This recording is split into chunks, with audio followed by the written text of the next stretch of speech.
Bonsoir à tous et bienvenue dans Connaissez-vous. Trois propositions comme toutes les semaines dans cette émission. On va commencer avec le batteur Antoine Pierre et son projet Vague, avec deux A dans le mot Vague, qui est un projet de musique électro. Il va vous expliquer ça mieux que moi. Il sort un nouvel album qui s'appelle Octopus Mechanics. On sera ensuite avec quelqu'un qui a été musicien, qui est aujourd'hui aussi poète. C'est Renato Baccara qui publie un petit ouvrage de poésie. On parlera aussi de l'édition de la poésie et d'une nouvelle maison d'édition qui arrive dans ce secteur en région bruxelloise. Et puis on sera ensuite avec Elia Rose, No Maybe Coco. C'est le titre d'un nouvel album qui sera publié dans les prochaines semaines et qu'elle présentera bientôt au Cirque Royal. Et on en découvrira en avant-première quelques extraits. C'est Connaissez-vous, le sommaire qu'on vous propose. Et nous sommes partis.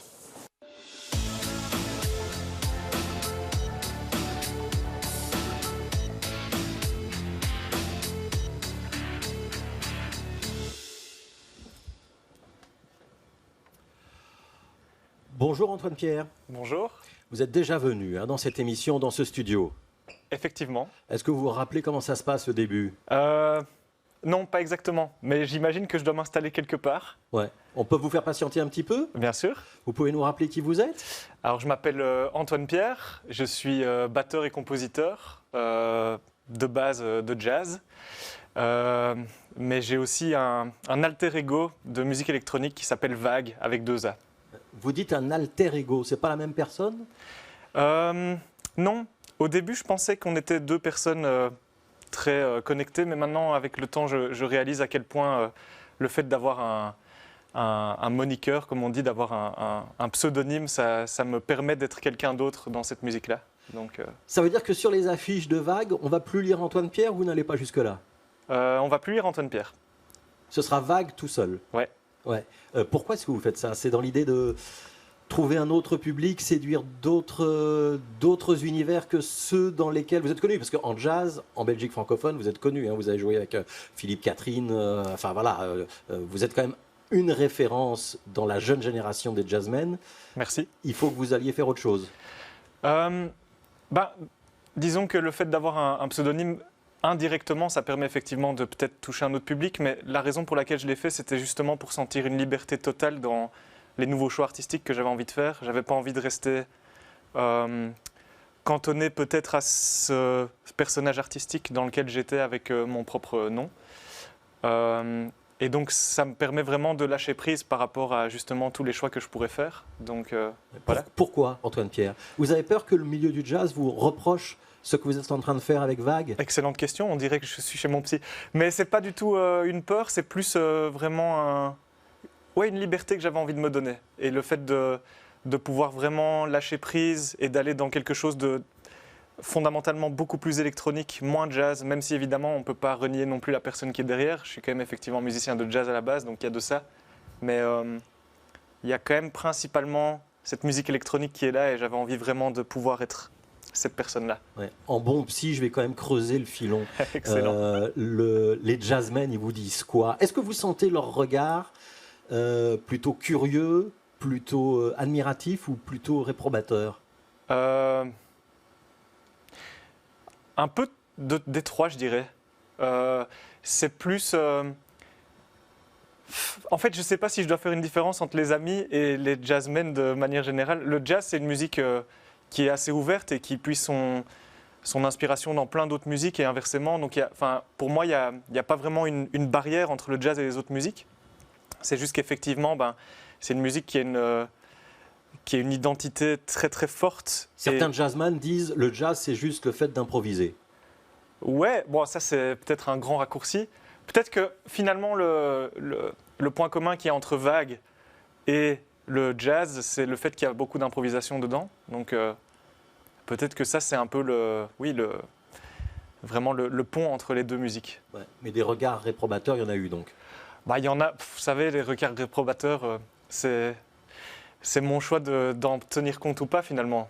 Et aussi, tout le monde a le droit d'avoir son avis sur ce qu'on fait. Donc je sais pas, j'ai pas vraiment ressenti ça. Plutôt, le mot que vous avez utilisé, que j'aime beaucoup, c'est plutôt curiosité. Et je trouve ça plus chouette de voir ce... Enfin, en tout cas, j'ai plus tendance à en grand optimiste que je suis, je crois, avoir ce côté-là chez les gens. Peut-être parce que moi-même, je me sens curieux dans ma démarche. Et donc, j'aime bien quand justement des collègues musiciens et musiciennes avec qui j'ai l'habitude de travailler dans le jazz me posent la question de pourquoi est-ce que tu fais ça, et de pouvoir du coup avoir une discussion ouverte là-dessus. Je trouve ça vachement intéressant, quoi. Ouais. Alors, j'ai pas de divan à vous proposer, mais vous pouvez prendre une place sur la banquette. Alors, à votre gauche, juste devant le dossier, à votre gauche, Ouais. voilà, juste là, Ouais. devant le dossier, voilà, vous allez être très bien assis. Pourquoi vous faites ça alors? Je repose la question. Pourquoi je fais ça? Alors c'est marrant parce que à chaque fois qu'on me pose la question, je réponds toujours parce que je devais le faire. Et c'est juste, j'ai pas l'impression. Allez, c'est pas un choix délibéré dans le sens où j'écoutais beaucoup de musique électronique. C'était quelque chose qui m'attirait, qui justement attisait ma curiosité. J'avais vraiment envie de comprendre cette musique-là, et je me suis dit pourquoi pas vraiment creuser au maximum et essayer d'une certaine manière de répliquer la démarche que j'avais faite dans le jazz, à savoir de vraiment essayer de comprendre l'histoire de cette musique-là, d'en retranscrire des parties, de vraiment écouter des morceaux et d'essayer de décortiquer et comprendre ce qu'il y avait vraiment dans cette musique. Et j'y ai trouvé vraiment une richesse incroyable, et ça m'a semblé vraiment rafraîchissant par rapport à ce dont j'avais besoin, je pense, en tant que personne et en tant qu'humain dans la vie à ce moment-là. Et donc, le fait de faire ce projet, c'est un peu présenté comme une évidence, de venir vraiment proposer quelque chose de différent. Et aussi pour moi, de pouvoir découvrir une autre facette de ma personnalité à travers ce nom, Vague. Alors, on va arrêter d'en parler, on va écouter un petit peu de musique. On va écouter un extrait d'un morceau qui s'appelle Amsterdam.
Alors Antoine Pierre, il faut qu'on réexplique un petit peu le concept et comment ça marche, parce qu'il y a une batterie acoustique qu'on vient d'entendre, mais il y a aussi toute une série, notamment de la basse, enfin tous ces éléments électro. C'est quand même vous qui les commandez, c'est-à-dire que c'est pas un computer et des morceaux qui sont programmés à l'avance. C'est ça. Donc là, vous voyez sur l'image, il y a ces espèces de capteurs qui sont disposés sur le tome, on le voit ici. Et en gros, ces capteurs permettent de récupérer le signal que j'envoie sur la caisse claire. Donc par exemple, si dans ce cas-ci, je tape la caisse claire au milieu ou sur le côté, etc., le capteur est capable de comprendre où je frappe. Il envoie le signal à l'ordinateur et l'ordinateur reconnaît différentes zones sur chaque fût. Et donc, ça m'a permis, grâce à ce programme d'une start-up new-yorkaise qui s'appelle Sensory Percussion de Sunhouse, ça m'a permis de construire des kits de batterie électronique avec des samples que j'ai créés moi-même Et donc, grâce à cette batterie, c'est un peu, si vous voulez, une espèce de contrôleur. Ma batterie devient, en plus d'être une batterie acoustique, un contrôleur qui fait que ça déclenche tous ces samples en temps réel. C'est-à-dire que d'un coup de baguette, vous pouvez commander une nappe de synthé, une ligne de basse, des choses de ce genre-là. Exactement. Ouais. Est-ce que dans vos motivations, il y a l'aspect prouesse technique, Antoine Pierre, de vous dire, je peux faire de la musique électro tout seul, en live, et j'expérimente un truc que personne avant moi n'avait fait? Alors, je dirais pas que j'ai été jusque-là dans ma réflexion, mais par contre, j'ai toujours été d'une certaine manière jaloux des artistes solos. J'avais été voir beaucoup de guitaristes, de pianistes, de singer-songwriters. Vraiment, le fait de s'emparer de la scène seul et de devoir vraiment donner le meilleur de soi-même dans quelque chose de très... Enfin, il y a quelque chose de très, très puissant émotionnellement d'être seul et de devoir offrir quelque chose. J'avais envie de faire ça et je ne savais pas exactement comment le faire. Ça fait des années que je voulais faire ça. Et puis, bizarrement, entre mon attraction pour la musique électronique et ce souhait de vouloir m'emparer de la scène en solo, il y a cette technologie qui est arrivée un peu par hasard dans mes recommandations YouTube. Et je vois cette technologie un peu bizarre, un peu farfelue, avec des capteurs. Je me dis, attends, mais c'est fou ça, avec très peu de vues sur cette vidéo. Et je vois qu'il y avait un crowdfunding, donc j'y ai participé. Et puis, j'ai acheté mon premier capteur en octobre 2019 et je me disais, je ferais ça dans quelques années. Et puis, le Covid est arrivé. Donc, je me suis retrouvé seul avec cette technologie et beaucoup de temps. Donc, je me suis dit, ben, c'est le moment d'expérimenter ça. Et puis, voilà, la suite, c'est que ce projet en est né. Et, ouais. Alors, il y avait déjà un EP qui était paru. Maintenant, c'est un album complet. Ça s'appelle Octopus Mechanics. Il y a deux démarches. Il y a à la fois des choses que vous créez vous-même et vous vous êtes aussi amusé à reproduire des... Alors, moi, je ne suis pas un spécialiste, mais des tubes de musique électro. Ça vous a fait plaisir de pouvoir les refaire, c'est ça? Ben, donc ça, c'est ce que je mentionnais avant. Donc, vous parlez sûrement de la série Les Vagues Reworks. Et donc ça, c'est une série que j'ai d'abord développée sur les réseaux sociaux. Et mon idée, c'était un peu de montrer en 1 minute comment... reproduire des morceaux des classiques qui pour moi ont une importance vraiment dans ma construction en musique électronique, donc de cette musique-là, de la musique électronique, et d'essayer avec mes propres samples de reproduire ces morceaux qui m'ont influencé. Et c'est une manière pour moi aussi non seulement de comprendre vraiment l'envers du décor entre guillemets, mais aussi d'une certaine manière de me légitimer dans cette musique, parce qu'il y a, comme dans toutes les musiques, je pense, à partir du moment où on a envie de faire partie d'une certaine sphère, que ce soit dans son contexte artistique, mais aussi social, je trouve qu'il y a un respect à avoir, à vraiment essayer de comprendre et de se légitimer dans toute cette culture qu'il y a derrière cette musique, parce que c'est vraiment un énorme... Le milieu électro, il vous reconnaît aujourd'hui ou pas? J'en sais rien. En tout cas, je ne sais pas si j'attends du milieu électro qu'ils me reconnaissent. En tout cas, ce que je pense, c'est que maintenant, je me sens de plus en plus à l'aise dans ce milieu, pas parce que je m'y sens entièrement légitime, mais plutôt parce que je sens que il y a un amour qui est tellement grand pour cette musique-là qu'il y a quelque chose qui est de plus en plus naturel, je vais dire. Alors, on va voir un deuxième extrait.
Antoine Pierre, on est sur quelque chose de doux, de calme, d'introspectif, qui pourrait rappeler le trip-hop de Massive Attack ou de Portishead pour ceux de ma génération. Il y a des morceaux beaucoup plus speed et plus dansants également sur cet album Octopus Mechanics.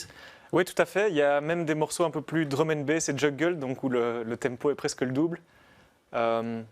Cet album, c'est un peu pour moi une espèce de... au-delà du fait que c'est un album qui s'est construit sur les différents voyages que j'ai eu l'occasion de faire ces 2 dernières années, c'est aussi un peu une ode à toute cette musique que j'ai écoutée. Et donc le panel est extrêmement grand.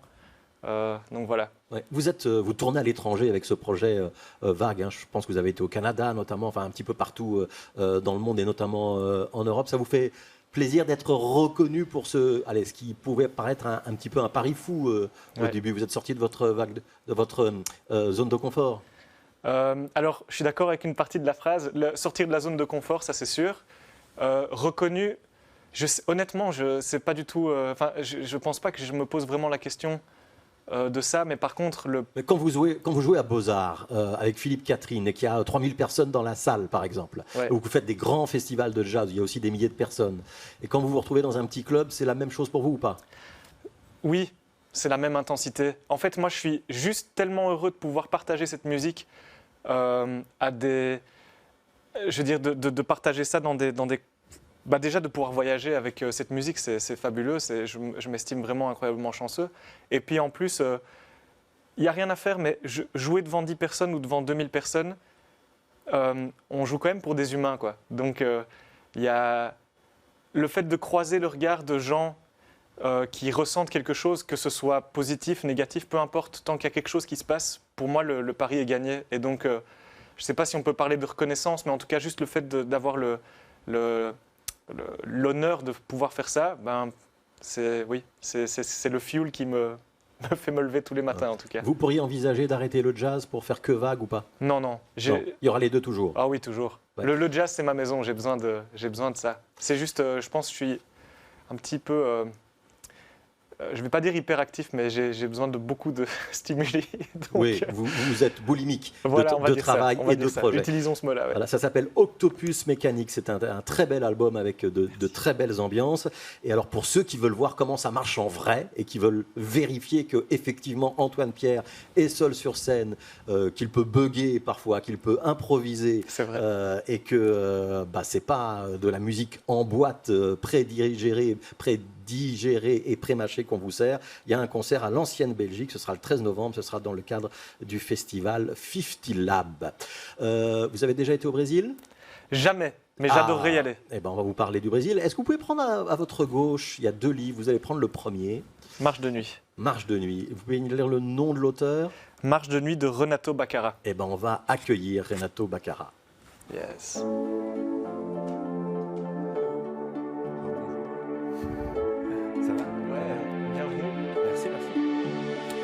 Renato Baccara, en face d'Antoine Pierre. Si vous pouvez je m'assois directement. Directement en face de lui, ce sera parfait. Vous pourriez vous présenter, Renato Baccara. La musique, ça fait aussi partie de votre univers. Oui, en fait, c'est peut-être même un des points de départ de mon univers. Ouais. Mon père est musicien et j'ai grandi avec une trompette qui faisait des gammes toute la journée. Et donc, c'était une bonne base pour... Et il m'a transmis beaucoup de la culture, de la musique brésilienne. Et voilà. Quand j'ai commencé à choisir ce que j'allais faire de ma vie, je me suis tourné plus vers l'illustration à la BD un peu plus tard, quand je suis devenu jeune adulte. Mais je crois que c'était pour pas faire comme papa. Et puis finalement, je me suis quand même retrouvé là-dedans. Voilà. Alors vous faites de la musique, mais vous faites aussi de la poésie. C'est pour ça qu'on vous invite aujourd'hui pour ce petit ouvrage. Qu'est-ce qu'on va trouver? C'est pas très épais, un petit fascicule. Pourquoi est-ce que c'est important de l'imprimer? Qu'est-ce qu'on va trouver de vous là-dedans? Alors, ce livre, Marche de nuit, c'est un recueil de poésie. Il y a 50 poèmes.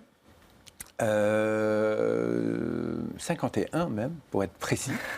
Et c'est un livre qui s'est vraiment fait par hasard. J'entendais ce que tu disais, Antoine, parce que tu devais le faire. Ouais. En fait, je peux vraiment comprendre parce que j'ai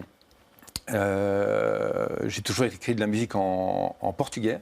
Et je crois que quelque part, c'est un peu chanter en portugais ici en Europe. De la même façon que je peux chanter derrière ma guitare, c'est un peu me cacher derrière, pas tout à fait me dévoiler, quoi. Et plusieurs musiciens avec qui je joue m'ont souvent encouragé à écrire en français. Et du coup, j'ai fait des essais, j'ai essayé de noter des idées pour commencer à composer des chansons en français. Mais ça venait pas, c'était pas une forme de chanson. Et petit à petit, moi j'en ai écrit 10, 15, 20. Et puis je me disais, en fait, ça ressemble plus à de la poésie. Et donc j'ai réalisé ça en le faisant. Et je me suis dit, en fait, c'est ça, il faut que j'arrête de me cacher derrière la langue portugaise. Il faut que je vais raconter ces histoires. Alors vous êtes né à Sao Paulo, hein, Ouais. au Brésil. Vous êtes arrivé en Europe, vous aviez quoi, une dizaine d'années, c'est ça? Oui, c'est bien ça. Ouais. Et donc vous avez notamment été musicien. Est-ce que je peux vous proposer d'attraper ce petit livre qu'Antoine Pierre va vous tendre, d'ouvrir une page soit au hasard, soit une page de votre choix, et de nous lire un de ces poèmes, Renato? Alors, avec plaisir. Alors je regarde. Voilà, ça c'est un des premiers que j'ai écrit. Donc qui au départ était voué à être une chanson et finalement a été upgradé en poème. Non, pas qu'il y ait de gens.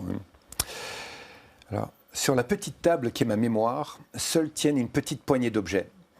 Il y a de bons et de moins bons souvenirs.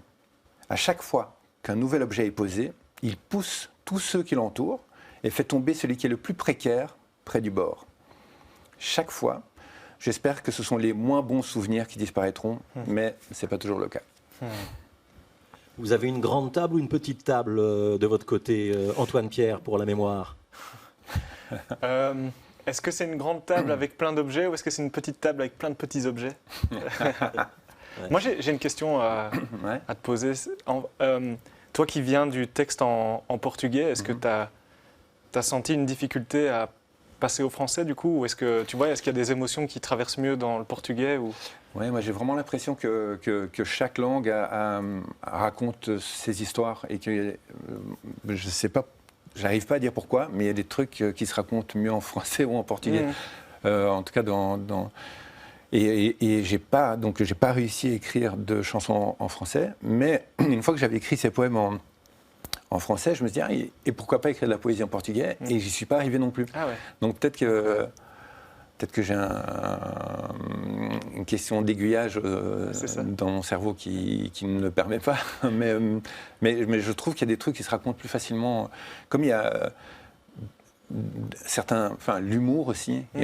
Chaque langue a son humour qui est un peu particulier. Il y a des langues qui ont plus de synonymes pour certaines idées que d'autres. Et donc je crois que chaque langue raconte sa petite histoire, sa grande histoire. Ces poèmes, Renato Baccara, ils parlent de Bruxelles, ou ils parlent de Sao Paulo, ou ils parlent des deux. Et puis pourquoi ça s'appelle Marche de nuit? Alors, pour plusieurs raisons. Marche de nuit, c'est plutôt une invitation à ralentir et à observer des petites choses que je trouvais belles et que j'avais envie de partager, parfois des petits détails, des petites sensations, des moments parfois joyeux, parfois tristes, mais qui sont beaux dans cette tristesse. Ça parle de deuil, par exemple, certains des poèmes. Oui, il y a des poèmes qui parlent de deuil, il y a des poèmes qui parlent de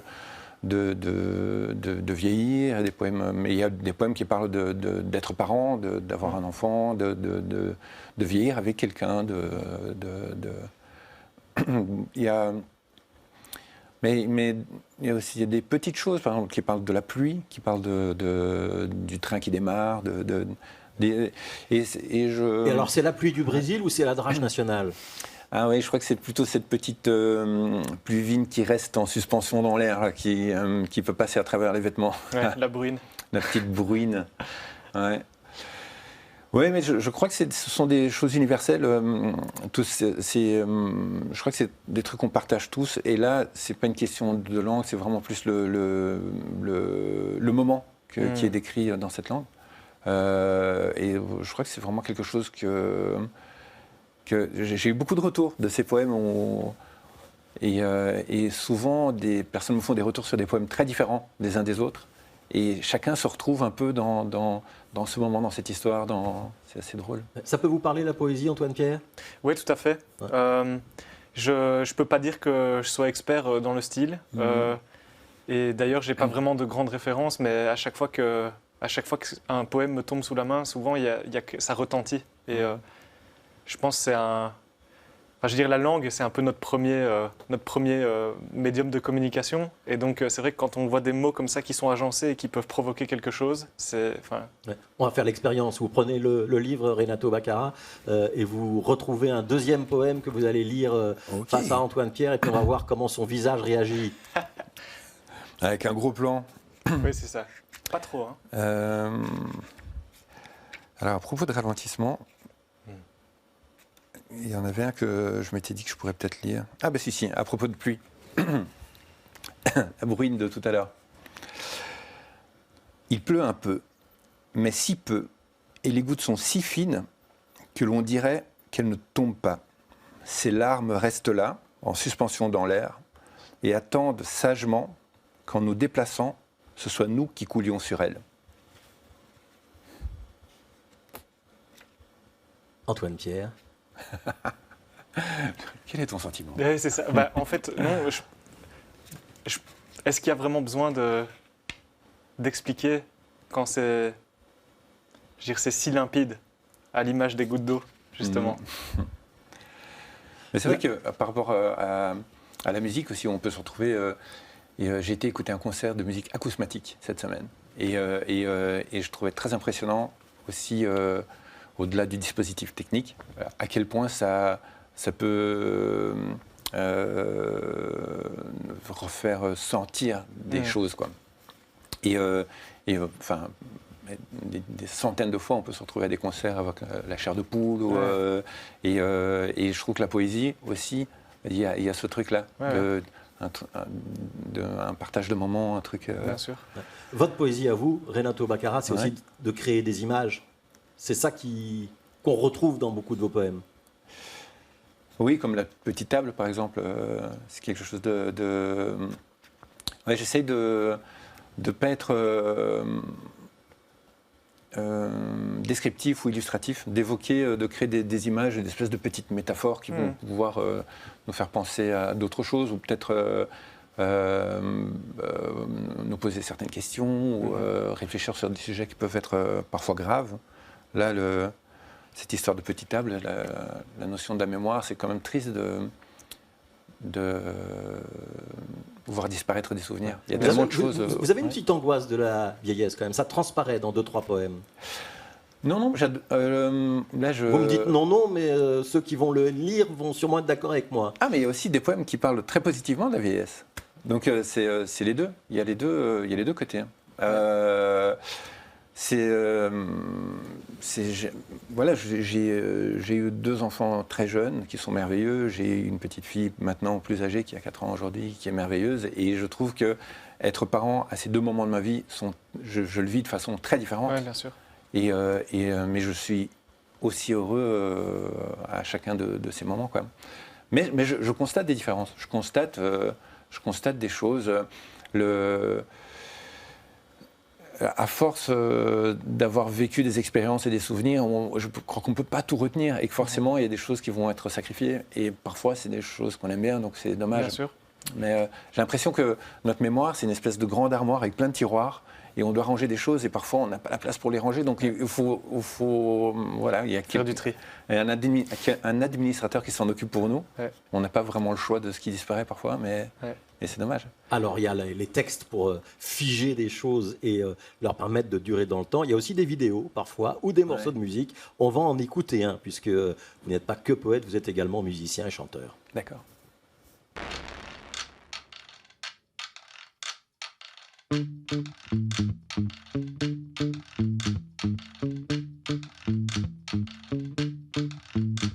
Estou em busca deste amigo que sempre esteve do meu lado.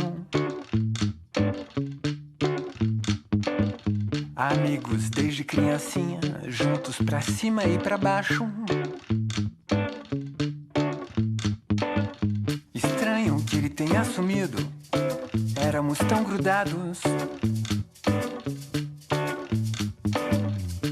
sabe tudo da minha vida, cada segredo envergonhado. Onde foi parar o meu amigo? Virei adulto e tá pesado. Preciso contar o que aconteceu, preciso dele do meu lado. Quando meus pais falam dele, dizem que era o meu amigo imaginário. Nunca, e seja lá o que for, ele nunca me deixou assim de lado, me deixou abandonado, me deixou assim sozinho.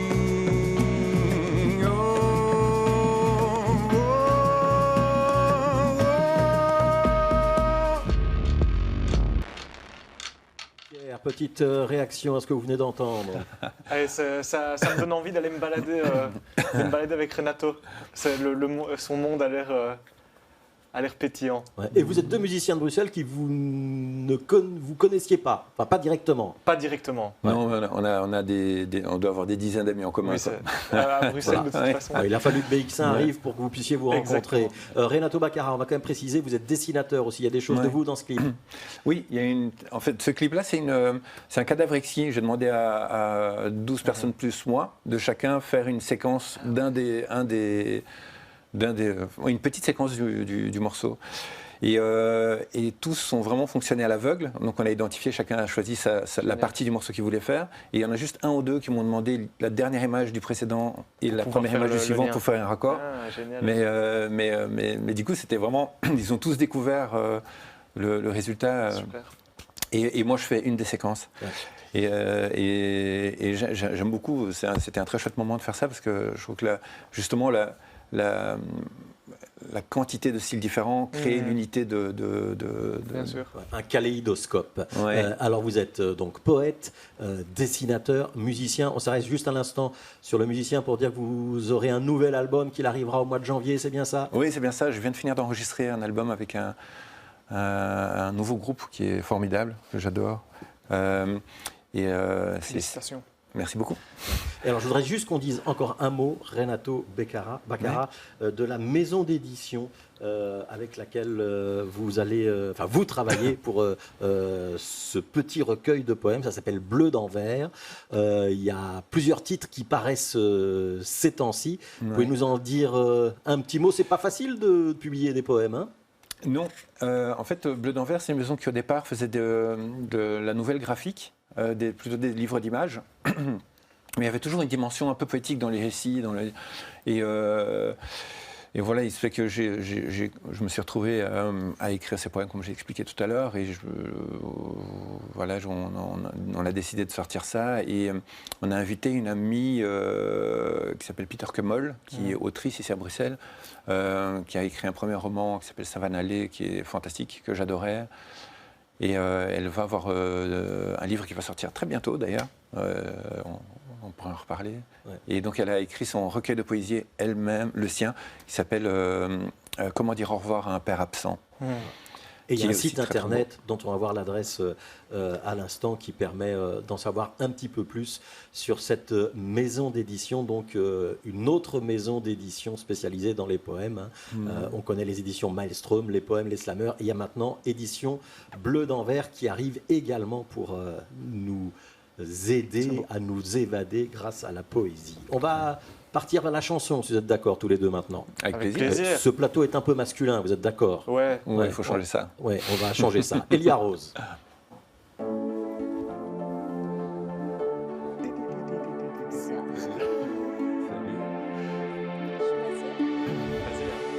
Voilà, la place du milieu, évidemment, pour Elia Rose. Alors, je sais qu'Antoine Pierre vous connaît bien. Est-ce que vous pourriez vous présenter à Renato Baccara? Ben, Renato, on se connaît un petit peu aussi, pas personnellement. Mais donc, voilà, moi, je suis musicienne, autrice, compositrice, chanteuse, et je propose de la pop assez dansante. Vous diriez de la pop, vous diriez pas de l'électro, vous? Électro, non, c'est pas trop adapté. Enfin, quoi, je sais pas, on pourrait dire ça aussi. Allez, un peu électro. Qu'est-ce que vous avez pensé des propositions qu'on a écoutées ou lues jusqu'à présent? Les poèmes de Renato, la musique de Vague, puisqu'on ne doit plus dire Antoine Pierre. Ben, moi, j'ai adoré. Ben, voilà, j'ai 2 nouvelles passions dans la vie. Hein. C'est Vague et Renato. Non, mais c'était vraiment cool. Antoine, je connais bien son travail. Et Renato, je me suis rendu compte que j'avais vu ton clip à l'époque. Et j'avais adoré cet univers et la musique. Trop bien. Voilà. Alors, vous préparez un 2e album. Enfin, il est prêt. Il est prêt, oui, heureusement. Il arrive le 25 octobre. Oui, c'est ça. Ça va s'appeler No Maybe Coco. Oui. C'est un titre un peu alambiqué, non? Alors, ce titre, No Maybe, c'est la traduction littérale de l'expression belge que j'aime tant, non peut-être, qui correspond bien au mood dans lequel je suis actuellement, un peu rebelle et pourquoi pas. Et Coco, c'était juste un petit clin d'œil à mon chat qui nous a quittés cette année. J'avais envie de lui rendre un dernier hommage. Carlos, voilà. Ouais. C'était il y a combien de temps le premier album, Elia Rose? Le premier album, c'était l'année passée. Ouais. C'était en 2023, je pense. Il fallait pas perdre de temps pour arriver directement au 2e? Je pense qu'on peut dire que j'ai pas perdu de temps. En fait, c'est vrai que le premier est sorti. On a énormément joué l'été passé. Et puis moi, je me suis plongée là dans mon studio les heures durant. Et c'est vrai qu'on a mis... encore une fois, oui, plus ou moins 1 année à créer cet album. Alors, on écoute un petit teaser, un petit extrait. Come on, everybody, let's party, let's get a party. Everybody, let's party, let's get a party. Everybody, we could dance all night, we could feel alive, we could feel alive. Come on, everybody, let's party, let's get a party. Everybody, let's party, let's get a party. Everybody, we could dance all night, we could feel alive, we could feel alive. We could dance all night, we could feel alive, we could feel alive. Voilà, Party Baby, c'est un titre qui tourne pas mal sur les radios, notamment sur la radio de BX1 en ce moment. L'album, c'est donc la semaine prochaine. Tout l'album sera à peu près dans ce genre-là? Non, sur l'album, il y a vraiment de tout. Ça reflète fort ma personnalité. Hein. C'est vrai que moi, un jour, je sais pas, je peux être accoudée à un bar en train de papoter avec une licorne et le lendemain, je suis affalée sur mon lit. Je sais pas comment affronter la vie. Donc voilà, c'est des montagnes russes. Et cet album, comme toujours, il me ressemble très fort. Ça veut dire quoi qu'il vous ressemble très fort? Dans les émotions, quoi. Il y a des choses très drôles, très décalées. Il y a des choses beaucoup plus profondes et introverties. Et on peut simplement le constater ici. Ça, c'est le 2e single, mais le premier qui est sorti, c'était Lonely, qui est une chanson beaucoup plus mélancolique, qui parle de solitude. Et c'était un peu mon cas, en tout cas pendant la création, parce qu'on croit toujours que la musique, c'est du collectif, mais en fait, moi, quand je crée, je suis toute seule dans une pièce et souvent, j'ai un peu l'angoisse et la phobie de la solitude. Et ça, c'était le premier morceau qui était sorti. Quoi. Ça se passe comment, l'écriture? Vous écrivez toute seule, musique et paroles? Oui, j'écris toute seule, musique et paroles, et souvent, je fais les pré-prod. Donc, l'idée est assez claire de là où doit aller le morceau, et puis je m'entoure de génie, et ça se passe. Ouais. Antoine Pierre, parce que vous connaissez un petit peu Elia Rose, si vous devez décrire à quelqu'un son univers musical, vous racontez quoi? Elle a dit non, c'est pas l'électro. Non, je dirais pas que c'est l'électro, mais en tout cas, ce qui est sûr, c'est que si vous avez besoin de... Moi la musique d'Elia, c'est un truc qui donne de l'énergie, quoi. À chaque fois, quand tu arrives dans un concert d'Elia, tu sais que tu vas ressortir avec encore plus d'énergie que quand tu es rentré. Donc voilà, moi c'est comme ça que je décris sa musique. Ouais, alors on va écouter un 2e extrait, c'est le titre Lonely, dont on vient de parler il y a quelques instants. You can trust me, say it out loud, and you'll see it gets a little easy if you share it with me. Unwillingly, you make the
demander son avis à Renato Baccara maintenant, sur ce que vous venez de voir et d'entendre.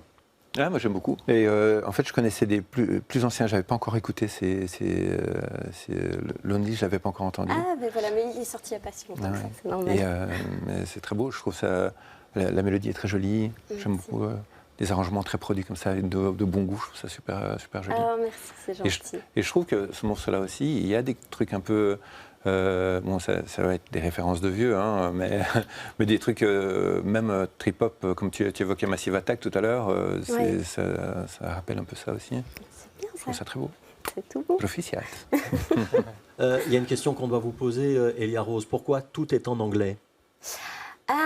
Tout est en anglais, mais moi, c'est un peu ma culture. J'ai une mère anglaise et c'est vrai que j'ai toujours écouté de la musique anglophone.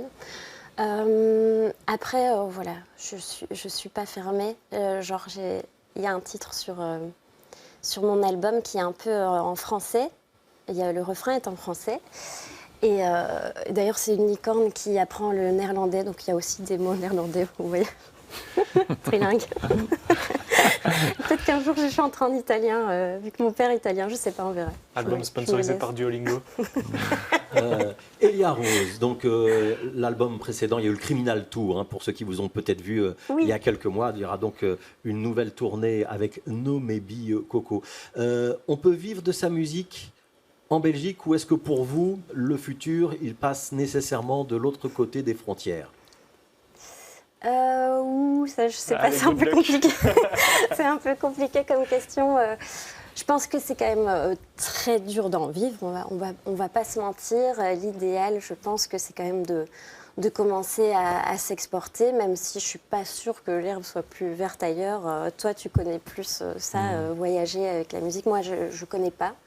Donc, je suis pas très bien placée pour le répondre. Mais la Belgique, ça reste quand même un petit pays avec des petites opportunités. En tout cas, ce sont souvent les mêmes qui reviennent, quoi. Donc, c'est un peu compliqué, je pense, de se réinventer par rapport à ça. Aujourd'hui, ce qui fait vivre une artiste comme vous, c'est quoi? C'est la vente des disques, c'est les plateformes de streaming, c'est les billets qu'on achète lorsqu'on va vous voir en concert? Ah, moi, c'est le streaming, hein. Non, c'est pas vrai. C'est quoi alors? C'était de avant- l'ironie, hein, je le précise Oui, pour tout oui, le monde, hein, c'était parce que les artistes totalement- gagnent très très peu sur la plupart des plateformes Oui, de oui. streaming. J'avoue, c'était totalement ironique, pardon. Donc moi, ça va être les concerts et aussi le merch qu'on peut vendre au concert, donc les CD, vinyles, t-shirts. Les gens sont très friands de ça, heureusement qu'ils y participent encore à ça en achetant après le concert souvent. C'est marrant, moi j'étais à un concert d'un chanteur que j'adore, chanteur, singer-songwriter. Et c'est dans une église, c'était un truc un peu particulier, très intime comme ça. Et l'organisatrice du concert a présenté le chanteur et elle a fini la présentation en disant « Après le concert, il y a une table avec des disques, achetez-les, c'est très important de les acheter, c'est vraiment très important. » Et elle a vraiment insisté. Et effectivement, après, les gens ont attendu parce qu'il y a ce truc, quand tu finis le concert, tu sors, il y a du monde, tu te dis je le prendrai à un autre moment et finalement tu le prends jamais. Ouais, voilà. Et en fait, c'est vraiment super important, il faut acheter des disques au concert, même si on n'a pas de lecteur CD, c'est un très joli objet qu'on peut mettre sur une étagère. Oui, c'est ça. Il faut soutenir, c'est comme ça qu'on soutient les Ouais. projets, quoi. Oui, c'est vrai. Non, mais tu as raison d'insister là-dessus. Pour nous, ça va un peu de soi, mais c'est vrai que les gens, bon, comme ils n'ont plus forcément de lecteur CD, ont tendance à pas l'acheter, mais c'est vrai qu'on l'achète pour l'objet, pour Ouais. avoir quelque chose de dédicacé. Souvent, les vinyles reviennent fort à la mode aussi. Ouais. Toi, tu sors le vinyle, hein? Alors, le vinyle n'est pas encore en route. Ça fait partie justement du même débat de faire de l'autoproduction et tout ça. Ouais. Donc, ben voilà, on a commencé par faire des t-shirts. Donc, Yeah. ouais, en fait, c'est fou comme on doit trouver un peu des subterfuges pour vivre de cette musique. En fait, c'est marrant parce qu'il y a une espèce de dichotomie comme ça entre le moment où on est au concert, on est en train de jouer et on voit les gens devant nous qui partagent vraiment ce moment et qui dansent, et puis après on voit le compte en banque et on fait ouh, ouch. Et la réalité, Et ouais, voilà. c'est ça. Et souvent, je pense que pour ça, on est pareil, mais quand on a une date, et que c'est notre projet, on a tellement envie de bien faire les choses. Mhm. On a un budget Et moi, souvent, Il explose. explosé Le 17 pendant ce d'office. concert parce que je ne me contente pas juste voilà, de rémunérer les musiciens et tout. Je fais péter des trucs, Vous faites devenir des licornes. Hein. des Ouais. licornes. Et ça, c'est vrai que l'import-export de licorne, c'est chaud, quoi, déjà, de base. La TVA là-dessus, Je fais est venir énorme. des vraies licornes en hélicoptère et tout ça. Non, mais pour la blague, mais je veux dire, c'est vrai que moi, je sais que j'ai tendance à le faire à fond. Et souvent, un concert n'est pas forcément rentable. Ouais. Est-ce qu'il y a un côté girly chez vous, dans votre univers? Est-ce que j'ai le droit de dire ça, Elia Rose? Bah, oui, on peut carrément assumer le côté girly, licorne, paillettes, bulles. J'ai des nouvelles lubies, mais bon, je garde ça pour Ouais, il faut des surprises. le concert du 6 novembre au Cirque Royal. Mais là, j'ai des nouvelles idées, ça va être fun. Je pense que les gens, ils aiment bien aussi ce côté-là chez moi. C'est un peu, on se prend pas trop la tête, on arrive comme on est et on repart avec la banane, quoi. Ouais. Alors, puisqu'on parle de concert, je voudrais qu'on voit un petit peu à quoi ça peut ressembler un concert d'Elia Rose.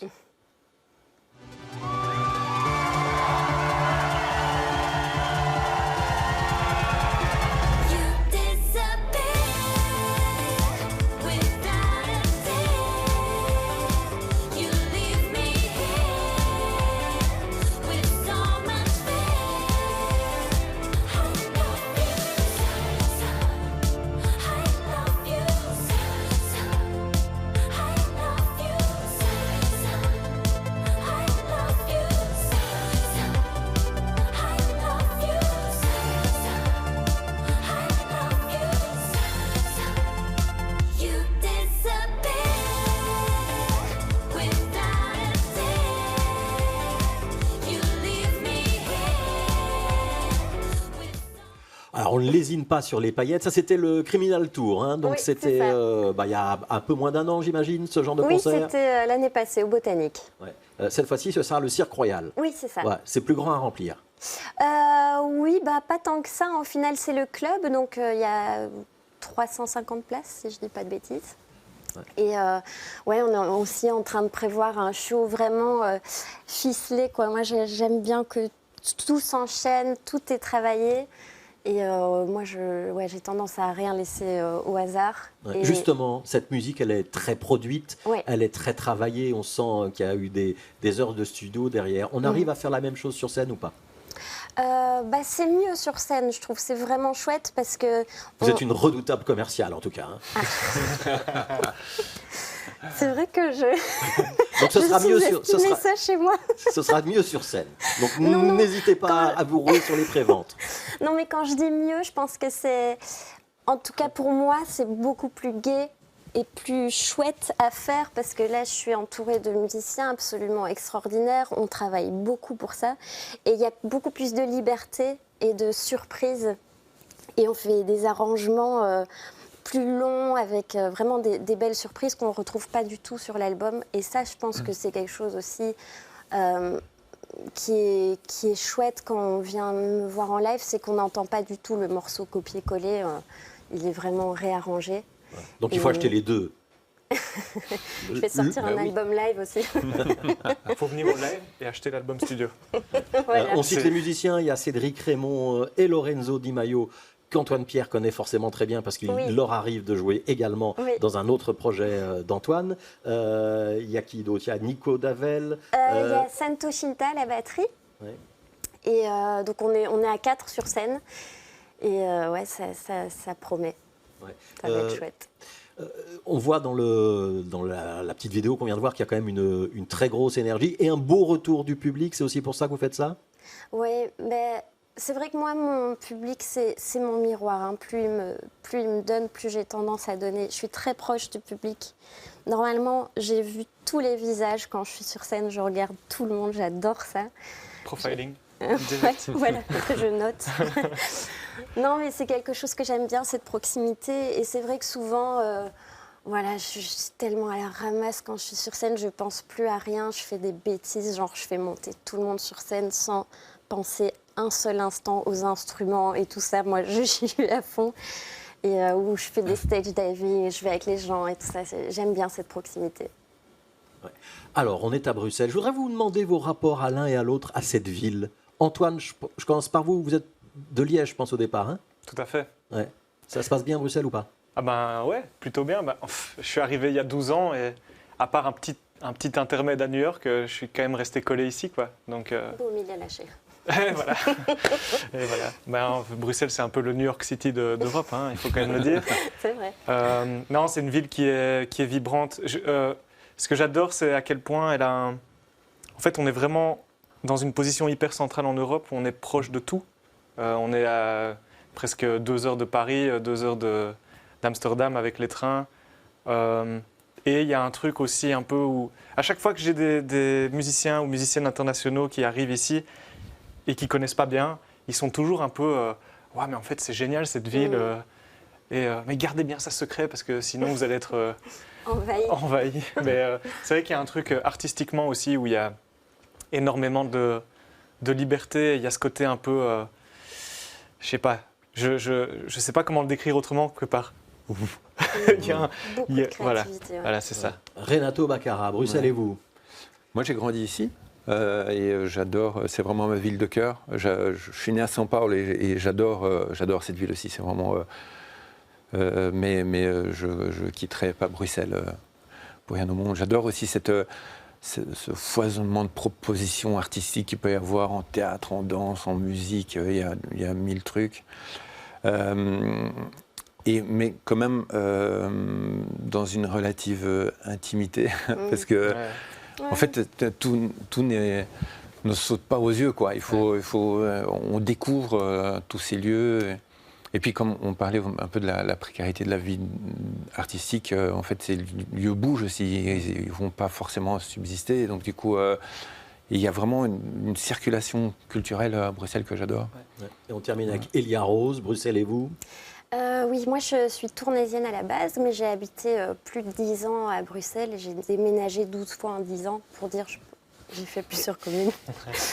Et oui, j'adore Bruxelles et j'aime par-dessus tout les Bruxellois, en fait, l'ouverture d'esprit, l'humour, la gentillesse et le côté artistique. Eh ben, les Bruxellois vont essayer de vous rendre tout ça. Antoine Pierre, il y a donc cet album Octopus Mechanics qui sort et qui sera présenté le 13 novembre à l'Ancienne Belgique dans le cadre du festival 50 Lab. Marche de nuit, c'est le titre du recueil de poèmes de Renato Baccara. Et on a aussi entendu que Renato Baccara préparait en musique un album qui arrivera au mois de janvier. Et pour Elia Rose, il n'y a plus qu'une grosse semaine impatientée avant la sortie de l'album. C'est bien ça, Elia? Oui, c'est ça. Ouais, il sera disponible sur toutes les plateformes, j'imagine. No Maybe Coco, ça c'est dans une semaine. Et un tout petit peu de patience encore pour être le 6 novembre au Cirque Royal pour la présentation en live de cet album. Les préventes sont déjà ouvertes? Oui, elles sont ouvertes. Il faut aller prendre sa place. Et acheter le disque après. Merci à tous les trois. Est-ce que vous avez passé un bon moment? Excellent. Oui, c'était très trop bon moment. chouette. Et merci de nous avoir rassemblés, nous trois. Ouais, c'est très C'était sympa. un très bon moment. Ouais, D'ailleurs, on va aller bouffer un bout, quoi. Ouais, j'ai faim. ouais, super. Voilà, exceptionnellement, il n'y avait pas de micro ouvert cette semaine, mais ça reviendra très bientôt. Merci d'avoir été fidèle au rendez-vous de la culture tous les dimanches soirs à 18h30 sur BX1. À bientôt.